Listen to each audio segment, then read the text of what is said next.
you decide pretty much anything that is really worth doing. I'm going to take example of weight loss here. When an overweight person tries to lose weight, thinks of losing weight, the first thoughts in his mind is there are professionals for this. There are dietitians, trained dietitians, nutritionists and coaches and things like that that person can go to and ask for advice and ask for a diet plan, ask for a diet template, a rule book.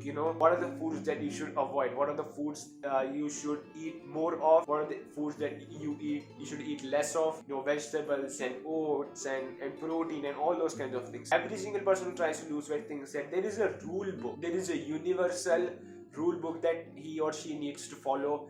If he follows that template, that diet plan, he's going to lose weight and he's going to achieve his results, and that weight is going to be maintained. Now, even though this sounds so very simple and this is so very basic and fundamental that we don't even go below this to really rationalize and really reason our way into this thing. In my opinion, this very thing of following a rule book, following a template, following a diet plan is the thing because of which people don't succeed at weight loss. And I'm going to be explaining exactly what I mean in a bit, but I just want you to stay with me for this entire video.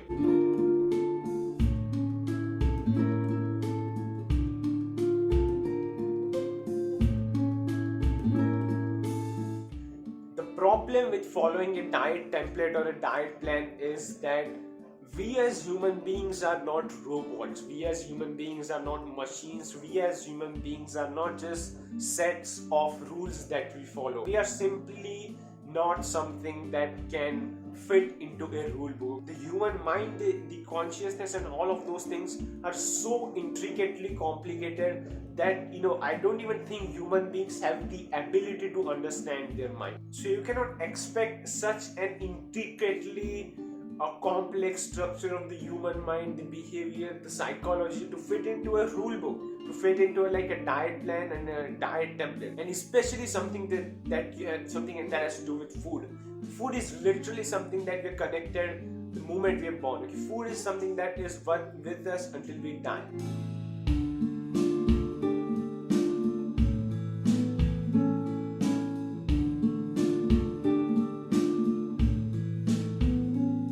So when this locus of control is outside you, you cannot simply expect yourself to follow that, because when the locus of control is outside you, are always going to go against that, because it's a weird, conflicting, complicated scenario scene where part of you wants to lose weight, follow diet plan and go to reach that goal body weight, and part of you really hates it because it's someone outside you that is deciding what is right for you, what is wrong for you, what you have to do, what you have to not do, what you have to eat, what you don't have to eat, and all that kind of stuff. Okay, and this is why I really truly think that many people actually fail at losing weight. Okay, because the locus of control is always outside you. So it doesn't matter how many rules you come up with, the obesity epidemic is always going to be increasing. There are always going to be more fat people, more ill people, more chronically diseased people with diabetes, heart disease and cancer walking on the streets, because the whole approach is completely upside down here.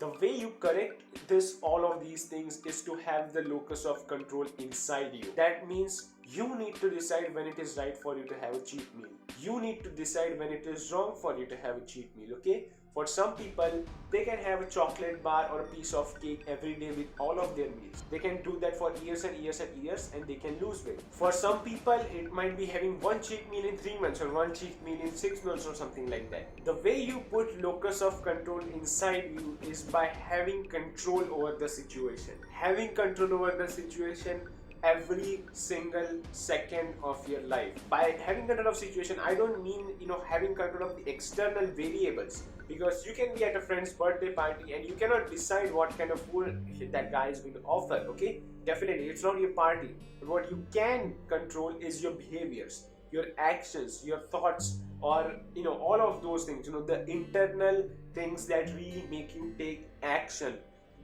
Those are the things that you can control. For some people, being in control would mean saying no to that cake. For some people, being in control would mean eating that small piece of cake and then stopping there because their calorie budget is getting out of control for that single day. It completely depends on individual to individual. If some person chooses not to have that cake, it doesn't mean that he has less control over his behavior, his actions and things like that than the guy who can eat a small piece of cake and then stop. It's completely different scenario. All of us are so very different. There is no right, there is no wrong. But ultimately what matters is you being in control of yourself all the time. Once you get the locus of control inside you, you are going to succeed so much in your life, not just with weight loss, not just with dieting and all those kinds of things, but literally with every single thing that you have decided to achieve. Okay, because the locus of control, the very thing that makes something happen, is all of in your control.